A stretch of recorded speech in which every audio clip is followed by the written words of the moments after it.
The first and the last. So God in the Quran is the only one who is the first and the last, the creator of heavens and the earth.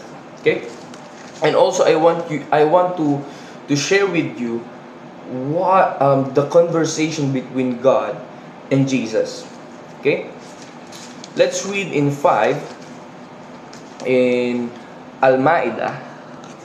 Okay, so let's read Al-Ma'idah or 5 of the book of chapter 5 of the book of the Quran, the Al-Ma'idah, 116 to 117. Let's read.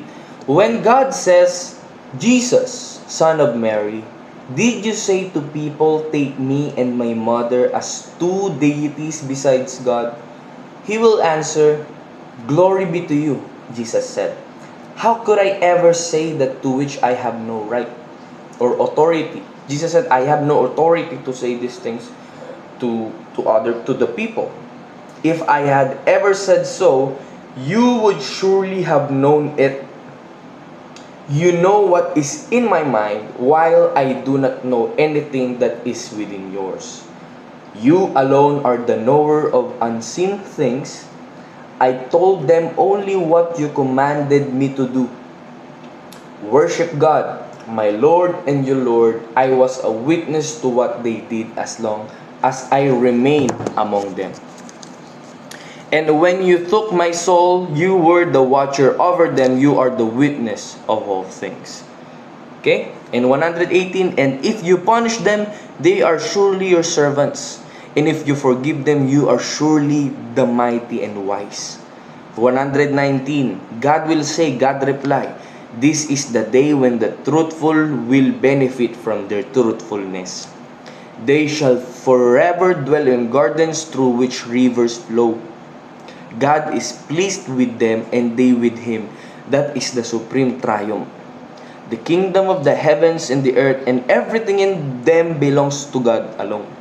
He has power over all things. So, how powerful is that? 116 to 120 of the book of Al-Ma'idah, chapter 5 of the book of Quran. So, the point is, the Jesus of the Quran is very clear. Actually, in other verses of the Quran, Jesus is like, it's just like Adam, who has no father and mother. Jesus has no father. But it testified, the Quran testified that Jesus is like just Adam. They are just from dust. They are just created by God. They are just created by the one supreme. And that is how I like it. I like this book. Okay? And that is how basic it is. It's basically you believe in one God. It's clear, as opposed to the Bible that there's an interpretation, different analyzation, different understanding. That there's a Trinity, Binity, Unitarian, oneness, Aryan, and so on and so forth. Different interpretation. Jesus is the archangel. Michael archangel. Jesus is just a prophet. Jesus is God. Jesus is mini God. There's a lot of interpretation in the Bible, but here you can see that Jesus is just a prophet. That is how easy it is, and that is a very important thing, the important point when it regards to belief. You need to be clarified. You need to be clear. You need to be transparent.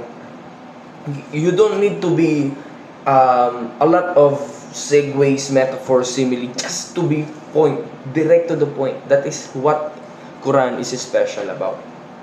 Direct to the point. So how about when it regards to dietary laws, foods? God is the one who knows what is for you, what is good for you. If God don't want you to eat pork, then do it. Okay? Because pork contains things that can harm us. Even science, doctors, in medical field, in science, pork is not good for us. So if you can't eat pork, at least lessen it. Okay? Because the Quran says that if you are forced to eat pork or other things that are forbidden, just eat moderately or just eat less. So you will not be harmed, okay?